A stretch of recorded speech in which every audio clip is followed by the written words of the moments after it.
महाभारत में भगवान कृष्ण ने सिर्फ अर्जुन का ही विषाद खत्म नहीं किया, कर्ण को भी बहुत बड़ी सीख दी।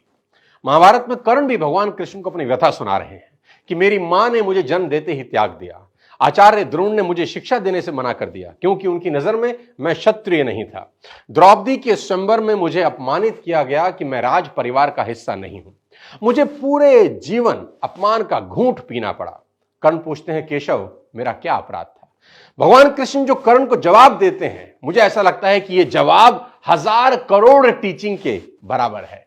यह जवाब सीखने के बाद आदमी के पास हर सवाल का जवाब मिल जाएगा। जी हां, कृष्ण मुस्कुराते हैं और जवाब देते हैं कि हे सूर्यपुत्र, मेरा तो जन्म ही कारागार में हुआ। मेरे पैदा होते ही मृत्यु मेरी प्रतीक्षा कर रही थी। जिस रात मेरा जन्म हुआ उसी रात मेरे मां बाप से मुझे जुदा कर दिया गया और जहां पहुंचा वहां सब काम मुझे ही करने पड़े। गायें चराने से लेकर गोबर उठाने तक सब काम करता रहा। सिर्फ 2 दिन का था, मेरे ऊपर राक्षसों ने हमला कर दिया। मुझे बारंबार जान से मारने की कोशिश की गई। मेरा अपना सगा मामा मेरी जान का दुश्मन था। मेरे जीवन की चुनौतियां कहां कम थी। अन्याय जीवन भर मेरे साथ भी होता रहा। कृष्ण कर्ण को समझाते हुए बड़ी बात कह रहे हैं जो हमें सीखने की जरूरत है कि जीवन में आपका अपमान होता है, यह इंपॉर्टेंट नहीं है। इंपॉर्टेंट यह है आप उस अपमान का जवाब कैसे देते हैं। कर्ण जीवन भर अपने अतीत की कड़वाहट से भरे रहे, पर कृष्ण कभी अपने अतीत पर आरोप नहीं लगाते। कर्ण पीछे की ओर देखते हैं और कृष्ण आगे की तरफ। कुदरत ने दोनों के साथ अन्याय किया, पर कर्ण यह न्याय कभी भूल नहीं पाए और कृष्ण को यह न्याय कभी याद नहीं आया।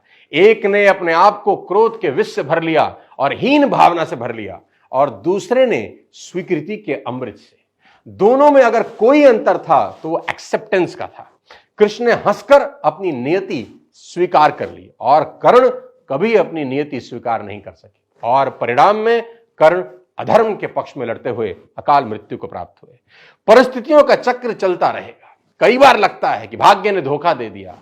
ये चुनाव हम पर है कि हम कर्ण की तरह रोएं या कृष्ण की तरह जीवन को उत्सव में बदल दें। जीवन में रोने के लिए नहीं, हंसने के कारण ढूंढने हैं, क्योंकि जीवन तो भगवान का भी कहां सरल था। जीवन है तो समस्या होगी ही, समस्या है तो हल भी होगा।